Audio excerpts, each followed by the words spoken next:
siente poderoso, se siente bien. Aleluya.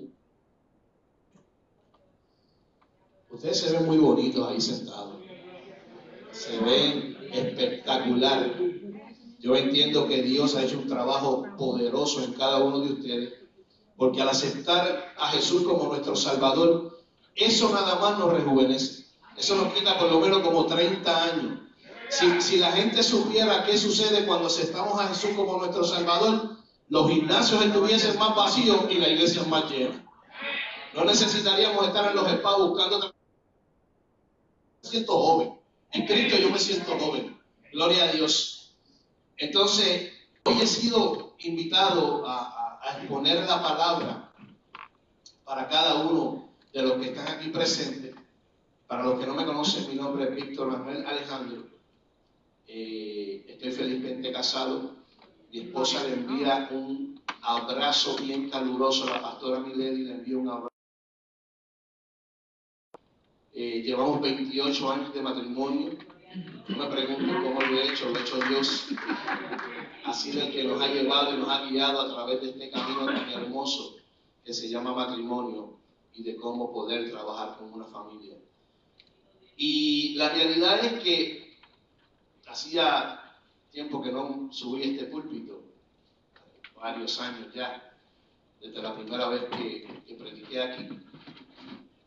Esta iglesia tuve mis comienzos después de haber sido reconciliado con el Señor. El pastor de la casa impartió una palabra sobre mí. Llegaba yo de Puerto Rico y eventualmente Dios puso en su corazón una palabra que hoy en día se ha cumplido al pie de la letra, y ese es Pastor Cabo. Este hombre, cuando predicó ese domingo en la iglesia pequeña, que es la que está ahí al frente, esta iglesia todavía no existía, la del lado, perdón, allí puso una palabra que Dios le dio sobre mí, y allí nos comprometimos con Dios, y aquí dimos nuestros pasos, aquí estudiamos el Instituto Bíblico, aquí Dios hizo muchísimas cosas buenas, pero usted sabe que Dios tiene los planes perfectos y bien programados. Entonces Dios te mueve para que tú sigas experimentando y explorando y llegando al sitio donde el propósito eterno de Dios es a través de su Hijo te va a llevar. Entonces ahora estamos en otra iglesia, estamos con el pastor Iván Arbelo en la iglesia Redes Church Florida. Allí pastoreo junto a él como pastor asociado, y esa es la encomienda que en este tiempo Dios ha puesto para que nosotros llevemos a cabo y podamos realmente entrar en el plano de lo que es su propósito. Y vamos a ponernos esto porque nos vemos jóvenes, pero todavía la vista. Aleluya. Entonces, hoy fui invitado para predicar bajo el tema del poder del perdón. ¿Verdad que sí? Y es un tema que para abundar sobre este tema tenemos demasiadas cosas en las que podemos hablar.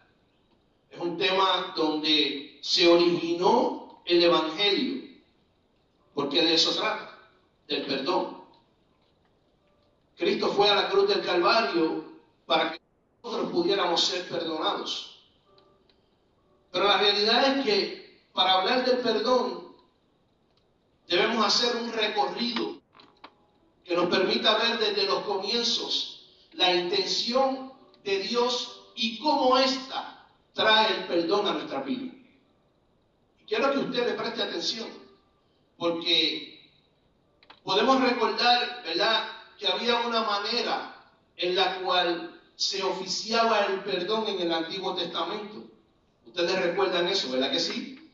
O sea, en el tiempo donde el pueblo de Israel caminó bajo la ley. ¿Recuerdan la ley? Algunos de ustedes la recuerdan, ¿verdad que sí? Existió un lugar que fue llamado el tabernáculo, que era donde se hacían los sacrificios, y luego de hecho el sacrificio, el sumo sacerdote llevaba la sangre de este sacrificio al lugar santísimo, ¿verdad que sí? Y allí oficiaba el acto. Entonces, como ceremonia, ese acto Azazel era el nombre que se le daba a ese macho cabrío que se sacrificaba en aquel tiempo, que luego era enviado al desierto con la sangre del sacrificio que simbolizaba los pecados del pueblo sobre él. Aleluya. Yo sé que los estoy llevando bien para atrás, pero es que tengo que hacer esto porque tengo que crear una plataforma donde usted pueda comprender por qué el perdón llegó a nuestras vidas. Aleluya. Pero ¿qué simbolizaba ese macho cabrío? Ese macho cabrío simbolizaba que por medio de la expiación todos los pecados del pueblo de Israel serían perdonados. ¿Para qué? Para no regresar jamás. Entonces aquí vemos un punto, y es que ellos pensaban que haciendo ese sacrificio los pecados nunca volverían a Cristo. Pero entonces eso no sucedía. ¿Por qué? Porque veíamos que el pueblo de Israel seguía de alguna manera cometiendo los mismos errores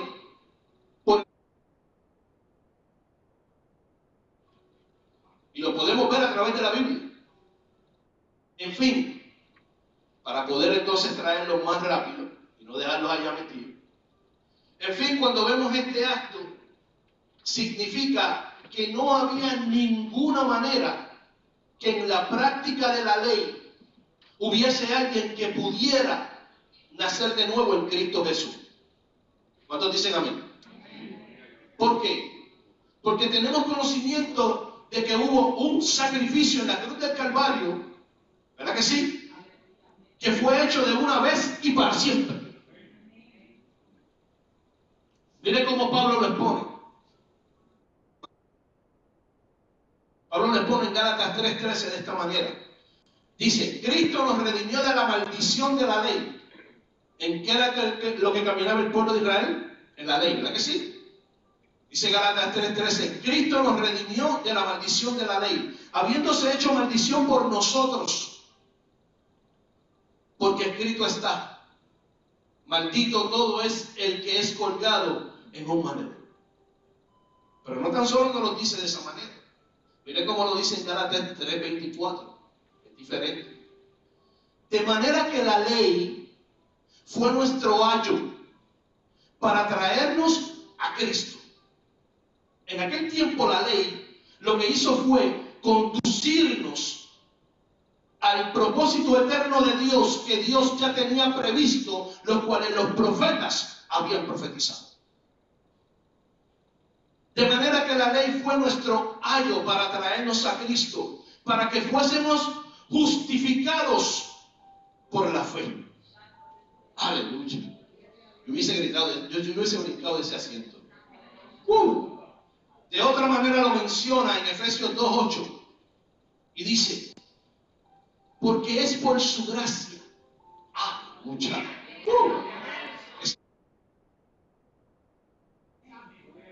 Porque es por su gracia que hemos sido salvos mediante la ¿qué? La fe. Ahí te lo menciono otra vez. Y esto no surgió de ustedes, esto no vino de ningún hombre, sino que es un don de Dios. Eso viene directo del reino. Y mire cómo Pablo lo reitera en Romanos 10:4. Porque Cristo es el fin de la ley para justicia a todo aquel que cree. Aleluya. Se lo voy a repetir. Porque Cristo es el fin de la ley. El fin de la ley para justicia a todo aquel que cree. Quiere decir que nos redimió de la maldición. Mire, hermano, usted no tiene ninguna maldición sobre usted ya. Usted no tiene ninguna maldición. ¿Por qué? Porque esa maldición fue colgada en un madero. Nos indica que la ley fue el ayo que nos condujo a Él para poder ser perdonados y ser salvos. Y por su gracia hemos sido salvos mediante la fe. Gloria a Dios. Entonces, lo que usted hizo cuando creyó en Cristo fue reconocer lo que Jesús hizo cuando murió en la cruz. Eso es lo que usted hace. Cuando usted cree en Cristo Jesús, usted reconoce lo que pasa en la cruz del Calvario. Que fue un sacrificio, que fue un acto de expiación y redención de una vez y para siempre. Ya usted no está maldito. El que le diga a usted que un brujo lo maldijo, mire hermano, repréndale en el nombre de Jesús.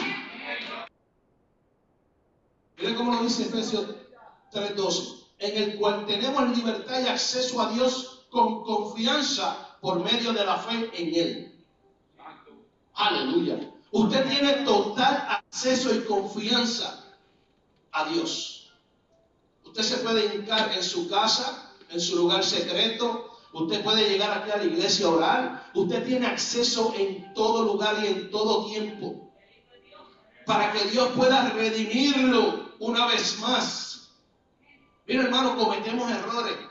No se sienta mal por llegar a la presencia de Dios. ¿Usted sabe por qué? Porque a veces no entendemos que la presencia de Dios está intrínsecamente dentro de nosotros. Porque su vida está impartida en nosotros.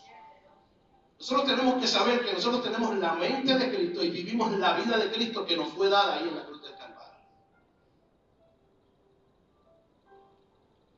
Aleluya. Gloria a Dios. Así que esa muerte que allí sucedió, además de ser para expiación y redención de nuestros pecados, allí Él nos dio a ganar ciertas cosas. Lo que pasa es que no las reconocemos. No podemos reconocer lo que se nos ha dado por gracia. Aquí, bien, en esta ilustración, aquí en esta Biblia. Aquí ganamos un sinnúmero de cosas que a veces leemos la palabra de Dios y no las entendemos. Pero yo se las voy a mencionar, se las voy a recordar. Mire lo que sucedió en la cruz del Calvario y mire lo que usted recibió en la cruz del Calvario en el momento en que Cristo fue crucificado y tuvo su muerte para una resurrección. Mire hermano, usted recibió su aceptación. Usted es aceptado por Dios. Eso lo dice Efesios 1:6. Usted recibió su justicia. Usted es justificado. Romanos 1:17. Usted recibió su santidad. Usted es santo. Primera de Corintios 1:3. Usted recibió su perfección eterna. Eso lo dice Romanos 4. Usted recibió su vida, como le mencioné ahorita. Colosenses 3:4. Usted recibió la llenura del Espíritu Santo de Dios cuando Él resucitó. Eso lo dice Romanos 8:11. En fin, en la muerte de Cristo en la cruz, Dios perdonó nuestros pecados y nos liberó de toda culpa. Hermano, ¿por qué usted se siente culpable? Si la palabra nos dice que Él nos liberó de toda culpa. Y esto lo hizo por su inmenso amor, por su gran sabiduría y conocimiento. Por eso es que Él es el dueño de todo. Mira hermano, Dios arregló todo lo que usted está viviendo hoy antes de que usted no hubiese nacido. Él lo arregló todo antes del comienzo. Por eso, hermano, yo no lo puedo mirar a usted en su condición natural. Yo tengo que pedirle a Dios como pastor, como líder, como hermano, como padre, como primo, como sobrino, como tío, que me permita verlo a usted de la manera en que lo ve Dios. Como lo ve Dios a usted. Entonces usted se está haciendo la pregunta sentadita. Es que yo no sé cómo me ve Dios. Yo quisiera que Dios me dijera cómo Él me ve. Pero mira hermano, la palabra no lo dice. Mira, primero que nada, Él te ve a través del Hijo. ¿Verdad que sí? A través de su Hijo amado. Él te ve aceptado. Te ve justificado. Te ve santificado y te ve perfeccionado. Así es como te ve Dios. Dios no ve la condición de tu pecado ni la condición que estás viviendo ahora mismo delante de las circunstancias que estás pasando. Él te ve como una vida eterna y lleno de su espíritu para que puedas amar y perdonar como Él envió a su Hijo a la cruz del Calvario 2000 años atrás y aún lo sigue haciendo. Aleluya. Pero dejando esto como introducción, Ahora que vamos a predicar. Dejando esto como introducción, no olvide lo que se ha mencionado, porque voy a seguir trabajando con él durante el mensaje. Entonces, quiere decir que para hablar del perdón, debemos saber o reconocer qué sucede en la formación del ser humano, de nosotros. Dios nos crea, ¿verdad que sí? Nos crea, es enviado a través de la unión del matrimonio, para no dar tantos detalles. Nacemos y tenemos un desarrollo como ser humano sobre la faz de la tierra. Y eso es lo que tenemos que reconocer, esa formación aquí sobre la tierra. Y para hablar de esto, tenemos que hablar de la familia, ¿verdad? ¿Por qué? Porque ahí es donde se desarrolla el ser humano. Entonces, miremos el privilegio de tener a Cristo en nuestro matrimonio, en nuestras familias, en fin, en nuestro ser. Y esto que es más importante, formado en cada uno de nosotros. Que Cristo se forme en cada uno de nosotros. Y quiero detenerme y explicar algo que es bien importante. Dios es el Rey de Reyes, ¿verdad que sí? El Señor de señores. Él es el Alfa y el Omega, el principio y el final, ¿verdad que sí? Y la vida de Dios fue demostrada por el Hijo, por Cristo, cuando se hizo carne y habitó entre nosotros y caminó sobre la faz de la tierra. ¿Verdad que sí? Pero si usted se piensa qué sucedió ahí, yo voy a leer un versículo que le va a aclarar la memoria. Juan 12, del 49 al 50, dice de esta manera: porque yo no he hablado por mi propia cuenta, sino que el Padre mismo que me ha enviado me ha dado mandamiento sobre lo que he de decir y lo que he de hablar. Y sé que su mandamiento es vida eterna, como le dije al principio, que era lo que habíamos recibido en la cruz. Lo que yo hablo, como el Padre me lo ha dicho, así hablo. Y usted se estará preguntando, pero es que eso lo dijo Jesús. Claro. Esta palabra, nosotros tenemos que verla desde el punto de vista que nosotros vivimos la vida de Cristo y somos el sacerdote de nuestra familia. Quiere decir que tenemos que actuar como actuó Cristo. Recibir del cielo para poder educar a nuestra familia. Entonces, yo necesito una familia que esté aquí completa. Hermano, venga por acá. Que venga su esposo y sus hijos un momentito. Yo les voy a dar el ejemplo para que ustedes puedan ver cómo es que esto trabaja.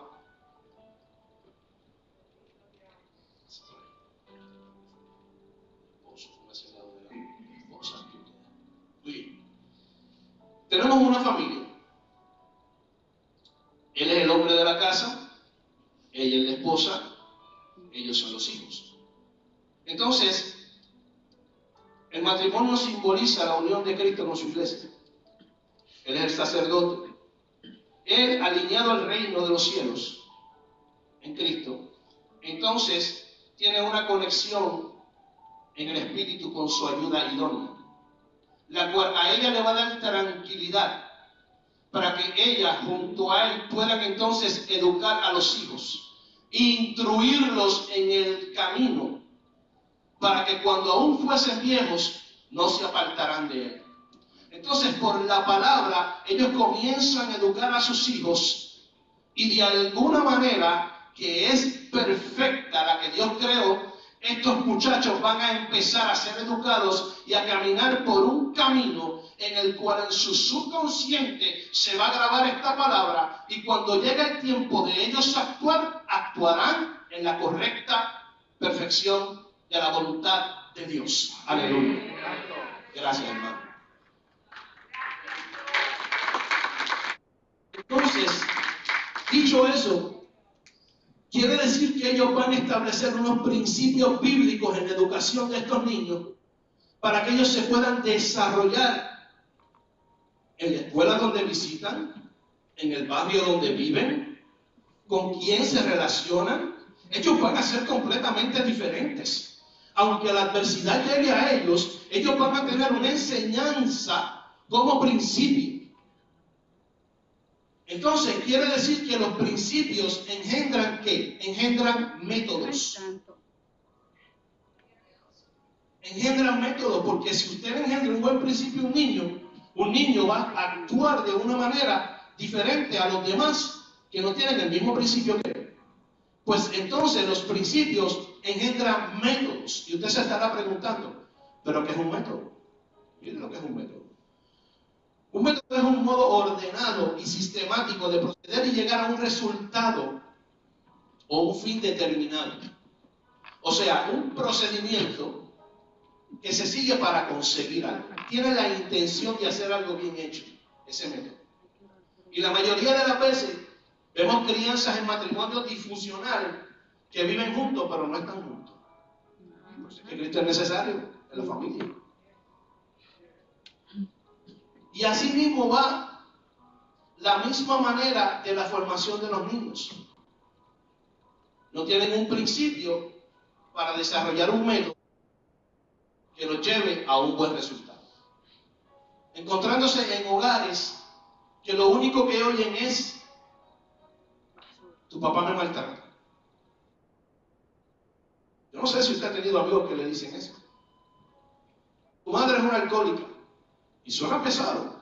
Pero yo he tenido conversaciones con amistades que dicen: chacho, yo escuché al vecino ayer que le dijo 20 cosas a la esposa. Tu padre es un adicto. Y así, entre discusión y falta de respetos, fundamentan en los niños a muy temprana edad la falta de perdón en el subconsciente de cada uno de ellos. Esto es importante saberlo. Pero ¿qué sucede? Que estos niños se convierten en adultos, como lo hicimos nosotros. Muchos con el conocimiento de diferentes creencias religiosas y algunos a veces sin ningún conocimiento religioso. No tienen esa oportunidad. Entonces, ellos están ahí sin poder comprender que hubo un Cristo que murió también por ellos en la cruz del Calvario. Pero déjenme explicarle algo. La familia no es funcional o disfuncional, dependiendo de los que viven allí bajo el mismo techo. No lo son. La familia es funcional o disfuncional si en ellas hay dolor o no hay dolor entre ellos como familia. La familia es funcional si entre ellos existe el perdón. Es disfuncional cuando entre ellos hay una falta de perdón. Ellos no saben. Las personas que no conocen a Cristo no saben que el que murió en la cruz del Calvario le ha otorgado eliminar de su vida la falta de perdón. Entonces, ¿cuál es la importancia del ejemplo que yo di de la familia? Y es que a base de los principios se desarrollan almas sanas para que puedan dar lo que recibieron de Cristo, que es la vida de Dios mismo en nosotros. ¿Por qué? Porque un alma enferma nunca va a transmitir lo correcto. Eso no va a suceder. Un alma enferma dentro de 1 millón de faltas es una alma que representa la falta de perdón, hermano. ¿Sabes que viene lo bueno? Porque ahí comienza la travesía y el deleite del adversario, de Satanás. Ahí se mete Satanás, el cual vino a robar, a matar y a destruir. Y a veces nosotros mismos lo sacamos de la ecuación, pensando que la mayor probabilidad de ver una alma enferma nada tiene que ver conmigo. No, eso es que tú quieres hacer las cosas como te da la gana. No, tú quieres hacer lo que tú quieres, pues. Tienes ese problema. No, hermano, Satanás está trabajando fuerte. Y la mentira más grande es que empezamos a decir: yo me comporto de esta manera porque eso fue lo que yo viví. ¿Cuántos han escuchado eso? Yo soy así porque mi mamá y mi papá eran así. Yo creo mis hijos de esta forma porque mi mamá era así y mi papá sí lo hacía. Y aún peor, aún son peor porque de esta manera, ¿sabe por qué? Porque generacionalmente mi familia es así. Por la generación, por la maldición de la generación, mi familia es así. Esas son mentiras del diablo. Son mentiras del diablo. ¿Por qué? Porque de la misma manera que el diablo fue derrotado en la cruz del Calvario, también toda maldición fue rota y deshecha. Aleluya. Mencioné al principio, Gálatas 3:13, te lo voy a volver a leer. Cristo nos redimió de la maldición de la ley, aleluya, habiéndose hecho maldición por nosotros. Ahora, mira lo que dice el 14, para que cojan la promesa. Para que en Cristo Jesús la bendición de Abraham fuese sobre los gentiles. ¿Quiénes somos los gentiles? Nosotros, ¿verdad? Si habría un judío aquí, que se convierta a Cristo para que entonces disfrute de esto. A fin de que por la fe recibiésemos la promesa del Espíritu. Aleluya. Hemos sido bendecidos con toda bendición desde los lugares celestiales, hermano. Ya hemos sido bendecidos. Ya Él se hizo maldición. No hay manera de que haya maldiciones generacionales. Mira, hermano, esa manera de pensar, ¿sabe lo que hace? Esto le va a sonar fuerte. ¿Sabe lo que hace? Anula lo que pasó en la cruz del Calvario. Lo anula completamente. Y usted me dirá, caramba, pastor, eso fue fuerte. ¿Qué pasó? Eso no me lo inventé yo, lo dice la palabra. Si usted ya sabiendo, y aún usted quiere estar lejos de sentir que una maldición lo persigue, mire cómo el libro de Tito nos enseña. Tito capítulo 2, versículo 6 al 8. Dice, exhorta a sí mismo a los jóvenes a que sean prudentes. Hermano, oiga bien esta palabra. Presentándote tú en todo como ejemplo de buenas obras. Nosotros mismos nos tenemos que presentar delante de nuestra juventud dándole el ejemplo. Mire cómo dice, en doctrinas, mostrando integridad, honestidad, sinceridad. Y el 8 me encanta como cierra porque dice, palabra sana e irreprochable. ¿Para qué? Para que el adversario se avergüenza y no tenga nada malo que decir de vosotros. Gloria a Dios. Qué clase de palabra más poderosa. Ahora, ¿por qué es necesario comprender y enseñar correctamente? Porque no podemos permitir, escúchame bien, que la falta de perdón se apodere de nuestra mente y se haga real la acción negándole la reconciliación a un hermano en el cuerpo de Cristo. Usted no pensaba que iba a escuchar esto hoy. No podemos negar. ¿Por qué? Porque nosotros somos un cuerpo. Yo no puedo enojarme con la hermana porque la hermana cometió un error que no está en mi juzgarla y al final no permitirle que ella pueda reconciliarse con Dios porque le falta mi perdón. No, eso no puede suceder. La congregación tiene que estar consciente de que entre hermanos tenemos que darnos la mano en todo tiempo. Y si hemos cometido un error, reconocerlo. Entonces, el perdón tiene muchísimo significado. Pero cuando nosotros hacemos un bosquejo, lo que predicamos, hacemos los bosquejos, nosotros somos las primeras personas ministradas. Usted no sabe cómo yo me bebí las lágrimas con este mensaje. Porque en nuestra vida personal, a veces tenemos situaciones y decimos, Señor, ya yo perdoné. Pero a veces no vemos la acción de la otra persona en el perdón hacia nosotros. Tenemos que seguir adelante. Pero mire, el perdón es la estrategia de Dios para desmontar y romper toda artimaña de Satanás. Mira lo importante que es el perdón. Segunda de Corintios lo dice en el capítulo 2, versículos 10 al 11, cuando Pablo le habla a los corintios. Si algunos pueden recordar esa historia, es cuando una persona de la congregación convivía con la madrastra de su padre. Y así lo relata Pablo. A quien ustedes perdonen, yo también lo perdono. De hecho, si había algo que perdonar, como quien dice, si tú no hiciste nada, como quiera, perdónalo. ¿Entiendes? Dice, si había algo que perdonar, lo he perdonado por consideración a ustedes en presencia de ¿quién? De Cristo. Mira cómo vuelve y lo reitera. Para que Satanás no se aproveche de nosotros, pues no ignoramos sus artimañas. Satanás en todo tiempo va a estar con artimañas hacia usted. Hay una manera en la cual él va a querer buscar que usted pierda el norte, se equivoque y entonces entre en la falta de perdón. Entonces, ¿qué pasa con la falta de perdón? Es dañina, completamente dañina para el cuerpo de Cristo, completamente dañina para usted como persona y completamente dañina para la iglesia, que aún seguimos siendo nosotros. Mira lo que hace la falta de perdón. Mira la puerta que abrimos cuando la falta de perdón existe en nuestro corazón. Voy a enumerar algunas porque es que son un montón. Yo por poco me vuelvo loco, mi memoria no daba para esto, hermano. Miren, la falta de perdón socava nuestra relación con Dios. Eso es lo primero que hace. De alguna manera quieres orar y ver que tu relación está destruida con Dios. No te atreves ni a ir al lugar santísimo, como tú lo puedas llamar, a tu lugar secreto. No te atreves ni a ir para allá porque dices, ¿para qué yo voy para allá si yo no he perdonado a mi hermano? Yo no voy a escuchar, mi ahorita no va a pasar del techo.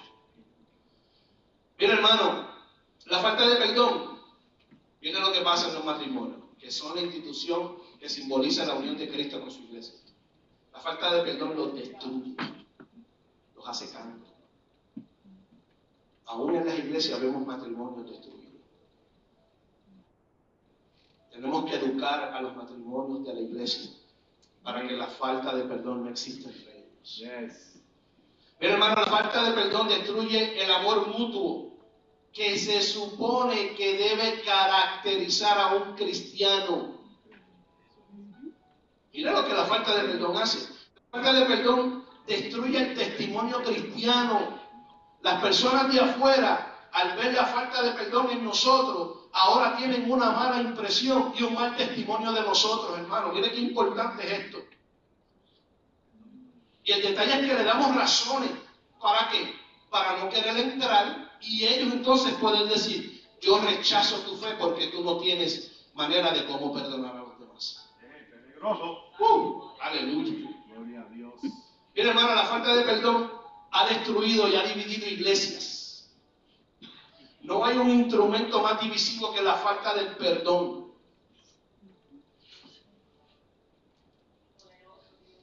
La falta del perdón destruye la paz interior del creyente. Y eso no es todo. Lo más serio de la falta del perdón, ¿usted sabe cuál es? Que niegue el evangelio. Me duele decirlo. Porque el evangelio es acerca del perdón del pecado de los hombres, hermano. No importa el tamaño, ni la forma, ni el número de pecados, la falta de perdón niega la obra del evangelio en mí. Santo. Yo pensaba que algún amén se iba a escuchar. La falta de perdón llena mi alma de amargura, hermano. Me roba el gozo de la salvación.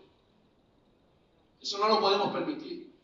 La falta de perdón me aleja de Cristo y del cuerpo de Cristo. Mire qué importante. Y si me aleja del cuerpo de Cristo, me aleja de la gracia, que es la que me permite perdonar a mi hermano. Miren los problemas que uno se mete cuando la falta de perdón está arraigada en el corazón, hermano. La falta de perdón niega que el Espíritu Santo vive en mí. Niega que Él vive en un corazón que ha sido previamente perdonado ya. ¿Hace cuánto? Hace 2000 y pico de años atrás. Gloria a Dios. Entonces, ¿qué hacemos para poder disfrutar del poder del perdón? Que es el tema del cual estamos hablando. Te quise dar un tour para que pudieras comprender y pudieras reconocer y identificar que el poder del perdón nunca lo vas a poder sentir si tu falta de perdón está en tu corazón.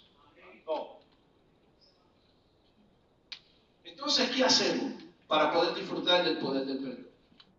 Tenemos que mirar la cruz una vez más. Todos los días tenemos que mirar la cruz cuando nos levantemos.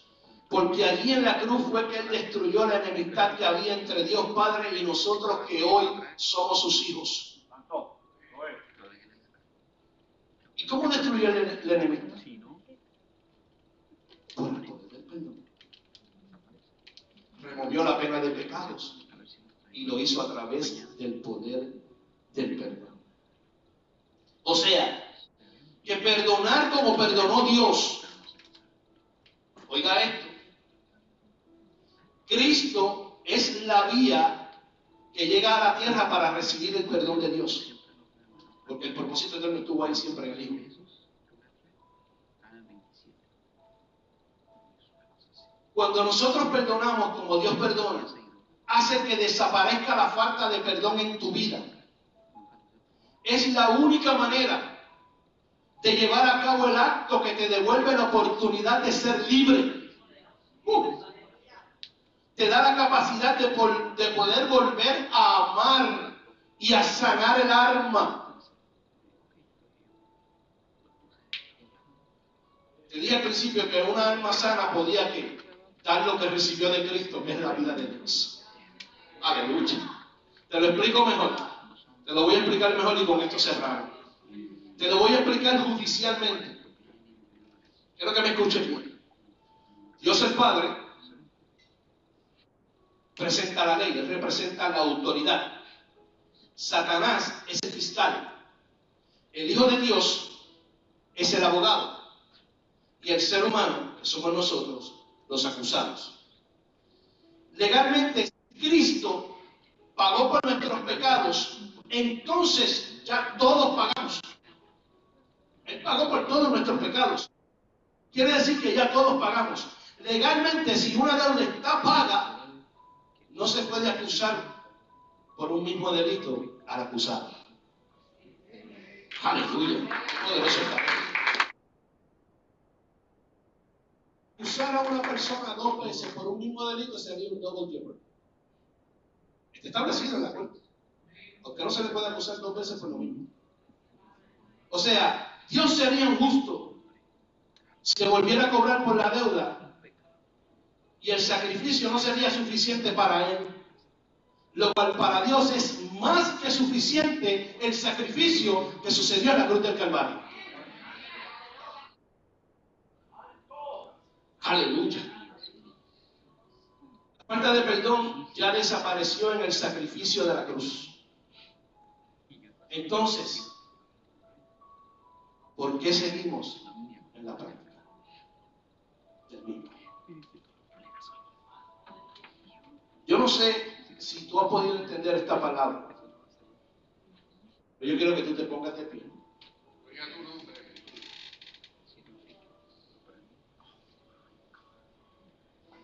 Introspectivamente, tú puedas reconocer si en tu corazón, luego de haber escuchado esta palabra, hay alguna de las características que aquí se mencionan. ¿Por qué, hermano? Porque no depende de Dios que lo que vamos a hacer hoy se lleve a cabo. Depende de usted. Aleluya. Tener la responsabilidad de aceptar y saber qué hay en su corazón que está produciendo la falta de perdón. Así que yo podría hacer un llamado y decir, bueno, hermano, si usted quiere, pase aquí al frente. Y de la única manera que usted, si quiere pasar al frente, es porque usted no tiene la fortaleza para poder aceptar delante de Dios que esto está sucediendo en su vida. Pero tenemos que ser partícipes de poder disfrutar del perdón de Dios, del poder del perdón de Dios, reconociendo que ya Él nos dio el poder del perdón en la cruz del Calvario y que depende de nosotros poder hacerlo.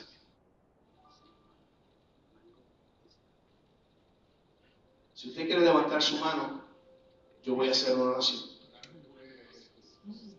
por aquellas personas que de alguna manera estén atravesando esta situación, que tienen algo con su hermano, que tienen algo con un familiar, que tienen algo con con alguna circunstancia que ha venido de frente a afectar el proceso de su vida.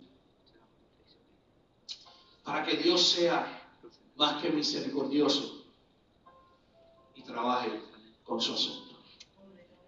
Amantísimo Padre Celestial, damos la gloria y la honra a ti, Señor.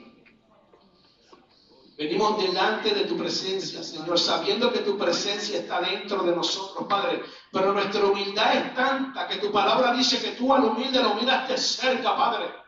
Pero al altivo lo miras de lejos, Dios. Padre, yo te pido que en nuestra humildad, Señor amado, en la cual te presentamos en este momento, Dios, tú tengas la compasión, Padre, de poder vernos una vez más. Sabemos que es diferente. Sabemos que en ti no hay manera de no podernos perdonar porque ya lo hiciste en la cruz del Calvario, Dios, de una vez y para siempre, Padre. Pero te pido, Señor, que seas tú en este momento poniendo tu mano en el corazón de aquella persona que aún tiene angustia, Padre, por la falta de perdón.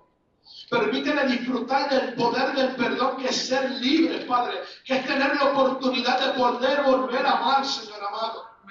Que ellos puedan reflejar afuera, Padre, tu testimonio, la vida que tú le diste a tu Hijo, Padre, para que cuando caminara sobre la faz fuera demostrada, Dios amado. Eso lo haces solamente tú, mi Dios amado. Tú solamente lo hiciste en la cruz del Calvario, Señor. Yo te pido, Señor, que pongas fortaleza de una manera poderosa, para que ellos tengan la valentía y el coraje, Padre, de poder volver a ser libres en tu nombre, Señor amado. De que puedan recibir, Señor amado, ese don que viene de ti, que no lo dio ningún hombre, Padre amado. Tú enviaste a tu Hijo directamente del reino. Él se hizo carne, Padre, para traérnoslos aquí a la tierra, Señor. Yo te pido que seas tú reconciliándolos contigo, Señor. Que en sus hogares, Padre amado, puedan hacer un pacto de perdón en todo tiempo. Que no hayan palabras ofensivas, Padre. Que no hayan palabras soeces, Padre. Que no hayan palabras que lastimen a una alma que no pueda demostrar lo que ha recibido de tu Hijo amado, Padre. Hoy yo te pido, Señor, que seas tú obrando en cada vida, Padre amado, en este momento. Te pido por todos y cada uno de los familiares, Padre, que en el momento que estas personas que aquí estamos reunidas, Señor, o en las redes sociales puedan estar viéndolo, Padre, que tengan la valentía. Oh, gloria a ti, mi Dios. Te presento esta congregación, Señor. Te presento esta iglesia. Tú respaldas esta iglesia, Señor amado, porque es tuya. No le pertenece a ninguno de los líderes que aquí funcionan en tu cuerpo, Padre. Te pertenece a ti, Señor amado. Por esa razón tú la respaldas, por esa razón de pie, por esa razón es que sigue caminando, Señor amado. Gracias porque hasta ahora, Señor, hasta aquí tú los has traído, Padre amado. Te pido por el pastor de la casa, por su familia. Te pido por fortaleza para ellos, Padre. Te pido por cada líder de la junta, cada líder de cada ministerio, Señor amado. Sé tú obrando en la vida de cada uno de ellos, Padre. Sé tú impartiendo el poder del perdón para que los que no puedan recibirlo, Padre, lo vean a través de ellos, Señor amado. Yo te pido, Señor, que seas tú obrando en todo tiempo. Gracias porque no he sido yo, Señor amado. Yo estoy transparente en este momento aquí en este púlpito. Ha sido tú quien has hablado, Señor amado. Y yo me dejo usar por ti, Padre. No depende de mi función como pastor. Depende de que soy un siervo que sigue tus instrucciones, Padre. Y aquí he depositado lo que tú has puesto en mi corazón, Señor amado. Gracias, Padre, por este tiempo. Te lo pedimos en el poderoso nombre del Padre, del Hijo y del Espíritu Santo. Amén.